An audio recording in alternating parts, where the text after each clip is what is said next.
Good morning. I'm Berks County Commissioner Christian Leinbach, and I want to welcome you to our Commissioners meeting for January the 18th. We are broadcasting live via Microsoft Teams live event.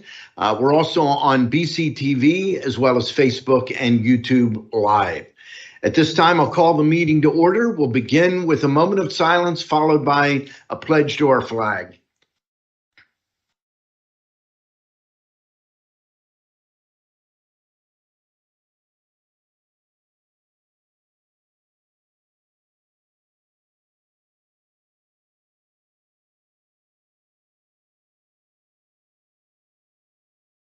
I pledge allegiance to the flag of the United States of America and to the republic for which it stands, one nation, under God, indivisible, with liberty and justice for all. At this time, I'll recognize my executive assistant, Anne Marie Grill, to read the public comment policy. Thank you, Commissioner Leinbach. Public comment will be accepted in person and through the Q&A function. Please include your first name, last name, and municipality for all comments. Any comments without name and municipality will not be considered. Each citizen can submit one comment. Comment length is dictated by limitations of the platform being used, Teams Q&A, Facebook, and YouTube. In-person comments will be accepted first, followed by comments submitted virtually. The meeting comment period is limited to a total of 30 minutes, including both in-person and virtual comments. This time period may be extended at the discretion of the board. Please be concise. Comments that are germane to county business will be read during the meeting and should not be considered to be interactive dialogue with the commissioners. The county solicitor shall be the final arbiter of whether a comment is germane and should be read. Any commissioner response to public comment will be done at the discretion of the commissioners.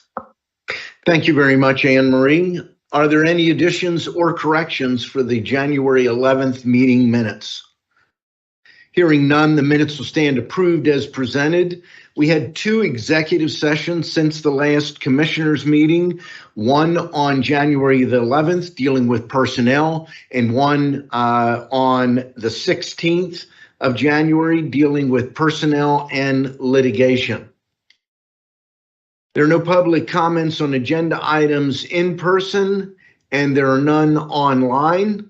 So we will move into our agenda. Item 1, authorizing under that Budget Department, adopt a resolution authorizing 2023 appropriations in the negative amount of $12,360 and 2024 appropriations in the amount of $260,071 per listing dated January the 12th of 2024. We have two items listed under Human Resources. Item 1, authorize the promotion of Emily Harwick from Office Support 3 to Office Manager in the Register of Wills office. And item 2, authorize a $150 boot stipend for lieutenants and sergeants at the Berks County Jail System per the attached listing. We have one item listed under Commissioner Santoni. Adopt a resolution authorizing the reappointment of Joan Lewis, Sinking Spring, Pennsylvania, to the Berks County Children and Youth Services Advisory Board for a 3-year term expiring on December 31st of 2026. There are several items listed under the commissioners. Item A, adopt a resolution authorizing the execution of the fiscal year 2022-2023 Early Intervention Income and Expenditure Report to the Pennsylvania Department of Human Services.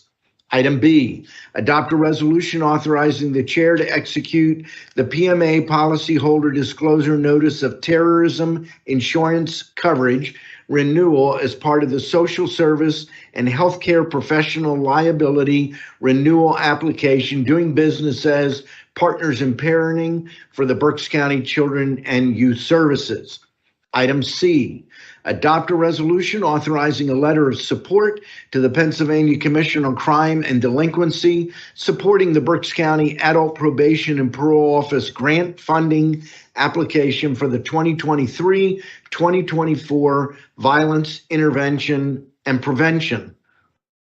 And then item D, adopt a resolution authorizing the chair to execute the certification of county funds 2024 program year to the State Bureau of Farmland Preservation for the appropriation of county matching funds in the amount of $1,083,377 for the purchase of agricultural conservation easements. We have our director of the Berks County Ag Department here this morning, Emily Wangolo. And Emily, if you could just kind of give us an update on what this is about. It's an annual occurrence.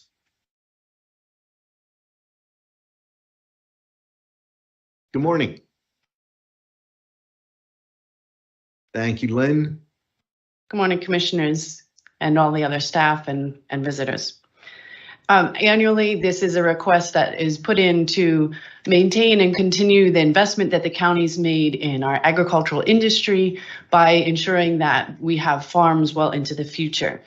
The first settlement for this program occurred in 1990 for Bob Kopfer's farm.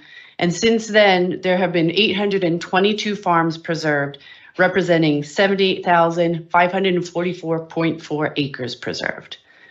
The total investment by both the state and county is $177,030,123. This represents $84.6 million from the county and $93.1 from the state. If you ever wonder whether it's wise to continue this investment, Berks County and southeastern PA have soils that are representative of only a handful of locations around the globe that have a high agricultural production that is non-irrigated. So this area, the soils are essentially a non-renewable resource that if paved over and developed will no longer be there, and we cannot go to another location that is similar and has the high productivity. So the investment is well spent, and we thank the commissioners and all the staff for these investments over the years, and we look forward to continuing that. Thank you very much, Emily. I try every now and then to reiterate why this is something that I believe is so valuable and important. I actually remember the late 1980s when this program was established.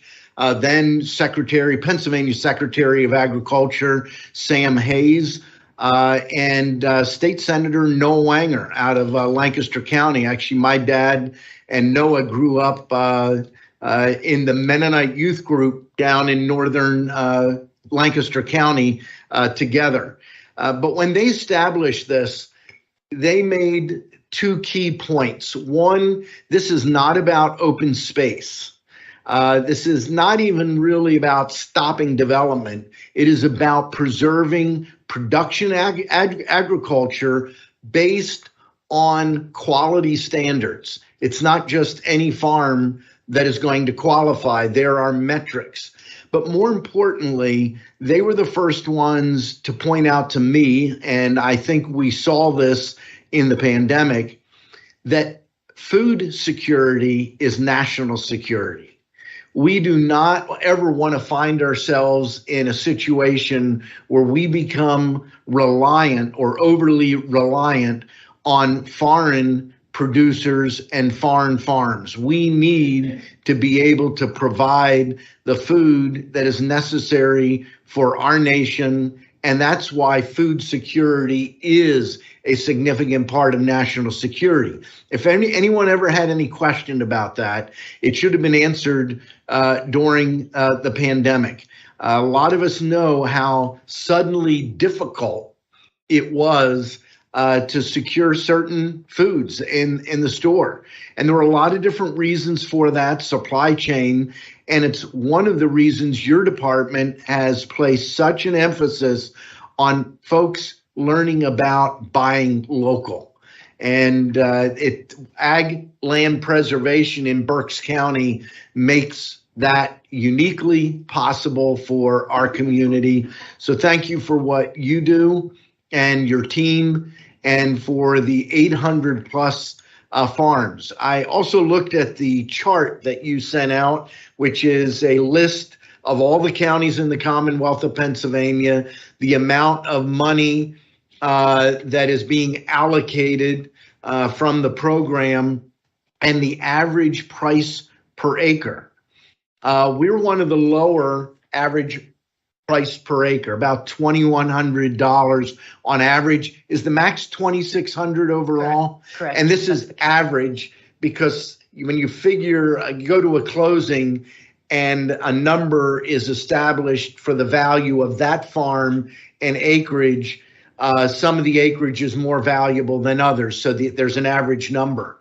Montgomery County's number is $11,000 an acre. Why is that important?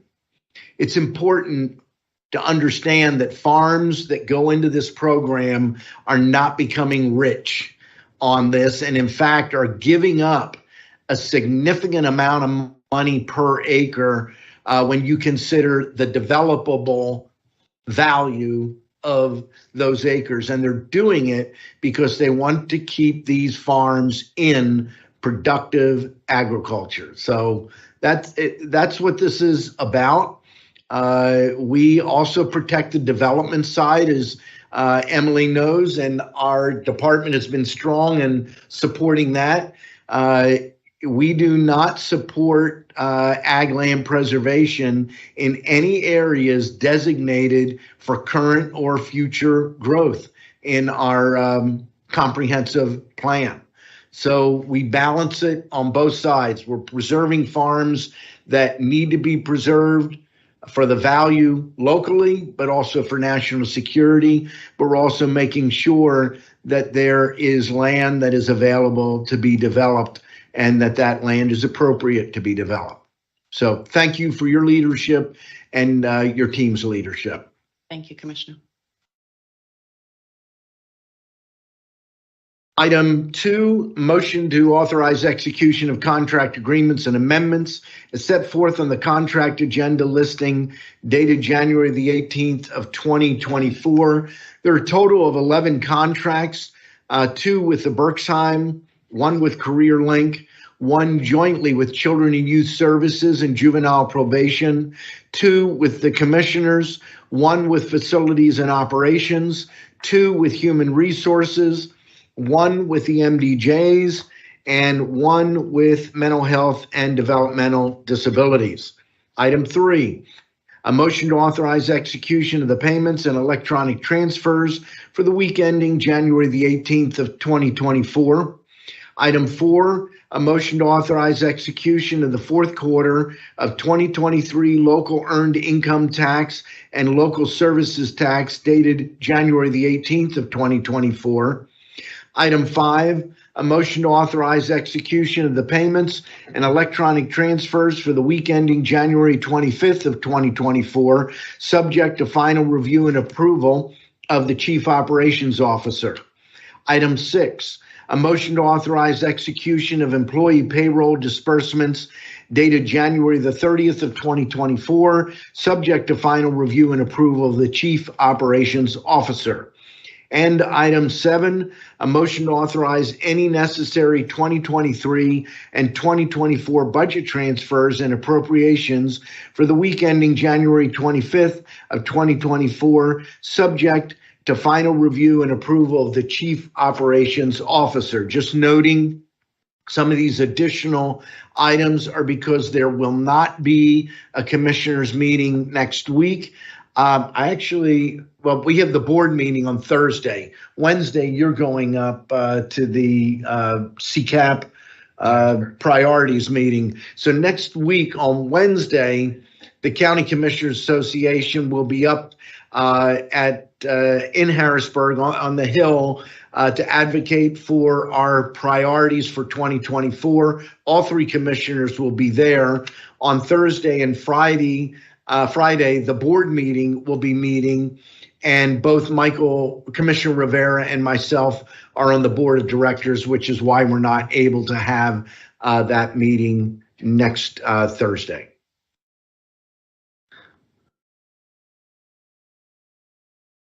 Mr. Chairman, I move to approve the agenda items for the January 18th, 2024 Commissioners Board meeting agenda. I will second that motion. The motion has been made and seconded. Is there any discussion? Hearing none, all those in favor signify by saying aye. Aye. Opposed? The motion is carried. We'll move now to reports of our treasurer and controller. We'll begin with our Berks County Treasurer, Mitch Darcourt. Mitch.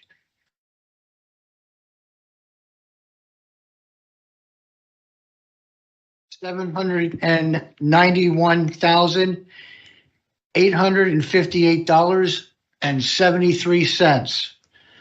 We have a balance to clear of $639,355.81, leaving us with a balance of $200,152,502.92. That is all. Thank you very much, Mitch. And we'll move now to our Berks County Controller, Joe Rutterow. Thank you, Commissioners. For the week ending January 18, 2024, we have a total accounts payable of $7,187,190.53. We have a payroll of $5,204,688.84 for a grand total cash disbursement of $12,391,879.37. Thank you very much, Joe. We'll move now to our Chief Operations Officer, Kevin Barnhart. Thank you, Commissioner Leinbach. Our team has nothing to offer this morning. Thank you very much. We'll move now to Commissioners' reports. I will note that Commissioner Rivera is not here today. He is a member of the County Commissioners Association P Corp Board. That is the insurance entity for CCAP. He's our member. We are very active with the property and casualty portion. So he went up late yesterday afternoon. He's there today and tomorrow. So we will begin with Commissioner Santoni. Thank you, Mr. Chairman. Just a couple quick things to mention. Number one, had the opportunity, I know that Chairman Leinbach was there along with a number of other row officers. We're at the Crime Alert Berks County Recognition Dinner last night, held at Victor Emanuel's to recognize the great work that they do in the law enforcement community. And I want to commend them for everything that they do to help that community here in Berks County. As the chairman mentioned, the CCAP Legislative Advocacy Group, I'm going to be involved with that. We're going up to Harrisburg next week, so I get a chance to go back to my old stomping grounds, if you will, and I look forward to that. And I'm sure there'll be some information we'll report back after those meetings. And my final item is our first town hall meeting of 2024, and my first town hall meeting period will be on next Tuesday, the 23rd of January. It'll be up at Kutztown at the Kutztown Library starting at 7 o'clock, 70 Beaver Alley, Kutztown, Pennsylvania. So we welcome all those members up in the Kutztown area or any area to come and join us and get their input with regards to our town hall meeting, and that's next Tuesday. So I look forward to attending that with the other commissioners. Thank you, Mr. Chairman. Thank you very much, Commissioner Santoni. A couple items. Like many of you, I don't know if I'm in shock, but so disappointed with the Philadelphia Eagles on Monday night. I think every day since that, I've run into somebody, and yesterday it was Donnell Shepard. You met Donnell. Donnell works for Congresswoman Houlihan, and he stopped by to introduce himself. He's from South Philly. So we commiserated on what in the world happened and the collapse and Jason Kelsey's retirement and all kinds of stuff. But he might not be retiring yet. Don't. Yeah, I know. He did his podcast yesterday, and he said, I'm not going to talk about that until things are more fully fleshed out. So who knows? But I've got news for you. As much as I love sports and love the Philadelphia Phillies, that was a Freudian slip. February 14th, pitchers and catchers are reporting in Clearwater. That's the good news. But you know, in the scheme of things, that's about entertainment. I know it's a big business. But we're all going to be fine. You get through it. Focus on the things that are really serious, our families, our place where we work and the kind of job that we do and how we treat people day in and day out. Those are the really important things. So as much as we talk about it and cry in our beer or in our soda or whatever it is you cry into, maybe your milk, this too shall pass. There are critical things in life. This isn't one of them, but it's a fun thing to talk about.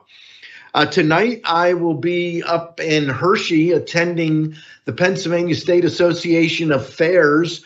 They have their awards program tonight, and I will be there. I'll report back probably in 2 weeks, but word is that one of the fairs here in Berks County is going to be recognized. I don't know if it's in confidence or not, so I'm not going to announce who it is. I will take pictures tonight and talk to the folks and congratulate them, and then share that.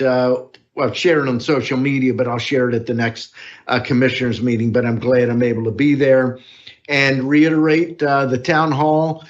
This is a new section or a new time for our town halls as a result of a recommendation last year from Stephanie Williams, who took over as our director of the Berks County Library System late last year. She recommended, why not do our town halls in member libraries? And so she reached out late last year to the libraries throughout the county, worked with them to establish a town hall schedule. And the first one on that schedule is the Kutztown Community Library. The libraries are promoting the town hall, as well as Jonathan Heinzman, our public relations officer, has been working to get that information out. And I think, Carl, at the end of our program here, you have a slide that to post, do you? Thumbs up, maybe you don't, but he said maybe. It was posted last week. If it's available, fine. If it isn't, it's Tuesday, the 23rd, at the Kutztown Community Library, 70 Bieber Alley in Kutztown. Bieber Alley is where Bieber buses used to be. The meeting begins at 6:30. It ends at 8 p.m. And I believe the doors open at 6 o'clock. So hopefully you can join us. What's that? I think I said 7. I probably was wrong. That's okay. And again, the announcements say 6. 6 is when the doors open. 6:30 is when we will begin. That is all that I have. Any comments from our row officers? I do not have anything at this time, Mr. Chair. Just a couple updates, commissioners. I did have an opportunity last Friday to get to the jail and had an opportunity to tour that. Greatly appreciate Warden Smith's time and, the detail that he provided. And obviously, it's no secret that there's challenges there with regard to the facility itself. But I was happy to have spent the time with him. And I think it was kind of eye-opening, actually. So certainly a place I don't want to ever have to go to unless I'm going there voluntarily for a tour. And then just the South Campus tour. I'm looking forward to finally getting back there. We were supposed to get there, but we had our snow day on Tuesday, and unfortunately it didn't work out. I look forward to getting down there and mixing with the folks down in South Campus. So, and then lastly, just wanted to reemphasize the Controller's Office is committed to getting our financial reports filed on a timely basis. That's a top priority for our office, and our staff is geared up and ready to go. So we're just going to need some additional support in terms of, the department's just getting us the information so we can get that information compiled and back to the commissioners. So once again, thank you. Thank you. Any other comments from row officers? Very good. Public comment. We have no public comment in person, and there's no public comment online. That brings us to the end of our published agenda. Kevin Barnhart. So thank you. Commissioner Leinbach had asked if I could explain the process here at the county with regard to inclement weather. As we experienced on Tuesday, we're going to experience a like event this evening. What we do is we meet with our Director of Emergency Services, Brian Gottschall, who is the meteorologist for the county. He doesn't like me to say that, but he tracks the weather. You're in trouble now. And we pull it together. Now, this past event, the National Weather Service locked in at 6 o'clock and said, we're not going to update our forecast. So that's why we met at 6 p.m. and made the decision to open normal business hours. So this one will be a little bit different because the tracking the storm is a different period of time. But we meet, Larry and I, and we meet with the Court Administrator, Julie Bagnoni. We come up with a plan of action, and then we report back collectively to the Board of Commissioners. Julia reports to the President Judge, and we confer, and then we come back with that recommendation. So that's kind of how the process works. We're very cognizant of not only employees, but the many visitors that frequent our buildings. We also engage with facilities and operations to make sure they're out at 5 a.m., whether it's at the North Campus or here at the downtown campuses, to either plow or clear the snow to make it safe travel for everybody. So this one might be a little different. It may not be decided at 6 p.m. It may go later into the evening. And also, when it comes to changing weather patterns, as we all know, sometimes there may be an adjustment at 5 o'clock in the morning. So we may set the tone mid-evening so people can plan their next day, but then there may be an adjustment at 5 o'clock in the morning. Yeah, and I want to thank you and your team. This is a process that we settled on a couple of years ago. But when you and Larry came on board, we asked the COO to take the lead, working with Brian Gottschall, and then making the recommendations. The courts are in a unique position because for the most part, and I'm not downplaying the impact on county departments, but for the most part, county departments are more flexible. The courts become important if they have a major case that is ongoing. Friday, they normally don't have new jury pools coming in, but there are a lot of factors. And ultimately, what we did not want to do is having the commissioners making knee-jerk decisions. We have had 50 people have called me. No, 50 people haven't, but 50 people have called me. I'm going to bend and we're going to close tomorrow. No, it's going to be made on the best information that we have. And I said to Kevin, I will back their decision, and I can't see a circumstance where I would simply say, I don't buy what you're saying. I want to do this. So appreciate the process. Thank you. You've got my full support. Thank you. And backing. Thank you for the explanation. I think sometimes the public doesn't understand what goes into a decision. And I know sometimes our own people wonder, what are these people thinking? It's the conditions are very difficult. We're making the best decision, and you and your team are making the best recommendation possible based on good information and led largely by our Department of Emergency Services, Brian Gottschall. Thank you. Our goal is to remain open for whatever possible. We learned many years ago when you're talking not just about the courts, but some of the offices like juvenile and adult probation, domestic relations, where people make an appointment months in advance. Mm-hmm. And if they can't make their appointment, they get rescheduled several months out. So we really don't want to see that. There's a huge ripple effect if you close or delay, really ripples throughout the various departments we hear at the county. So we take it very seriously. We also engage with the city.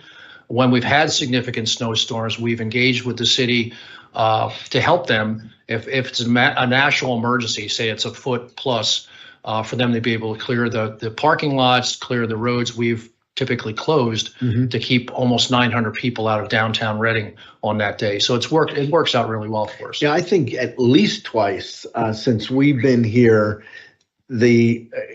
we canceled for a second or a third day at the request of the city of Reading because the fewer cars in downtown made it easier for them. In those cases, they literally had to haul the snow out of the streets to other locations. So I appreciate the work that you do, and I thank you for taking the time to explain it. We won't ask you to do that every time there's a storm. That's okay. Next time I'll have the map up on the screen and we can go through the weather. You're going to be, what's Al Roker, Yeah. the weatherman? Hurricane Schwartz. So, okay. Anything else for the good of the order? Mr. Chairman, I move we adjourn. The meeting stands adjourned.